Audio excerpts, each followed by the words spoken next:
Comme un symbole, le Mali, le Burkina Faso et le Niger, regroupés sous la bannière de la Confédération des États du Sahel depuis septembre 2023, ont lancé ce mercredi 29 janvier 2025 le nouveau passeport AES.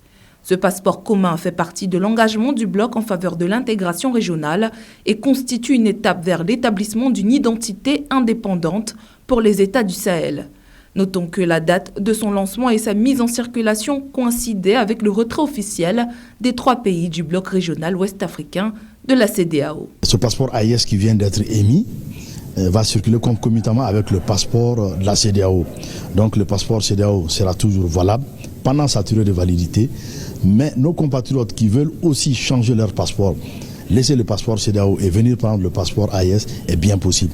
C'est les mêmes conditions d'acquisition, c'est le même montant d'acquisition aussi et les mêmes endroits. Donc les modalités ne changent en rien, le même montant et c'est toujours aussi au niveau de la police des frontières. Donc rien ne change en termes d'acquisition de ce passeport. Avec la rupture actée, des questions majeures se posent. Est-ce possible de circuler librement avec le passeport AES au sein de l'espace CEDEAO? Et surtout, quel est le poids diplomatique du passeport AES? Les peuples restent les mêmes. Nous sommes tous les Africains, nous avons quitté la CEDEAO, mais nous ne quittons pas l'Afrique de l'Ouest. Nous sommes des frères et nous allons continuer à nous déplacer en Afrique de l'Ouest, en Afrique et ailleurs. Pour ce qui nous concerne, nous avons clairement dit que les ressortissants des pays de la CEDEAO viennent librement dans l'espace AES. Ça, c'est dans un esprit ouest-africain. Donc, ils peuvent librement circuler dans l'espace CEDEAO avec ce passeport AES.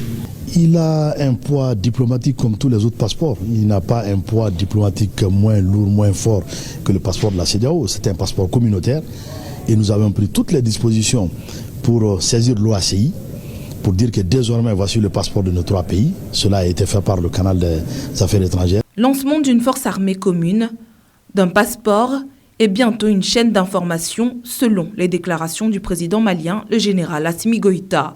L'AES multiplie les annonces de mutualisation comme pour souligner sa volonté d'impulser un modèle d'intégration sous-régionale différent.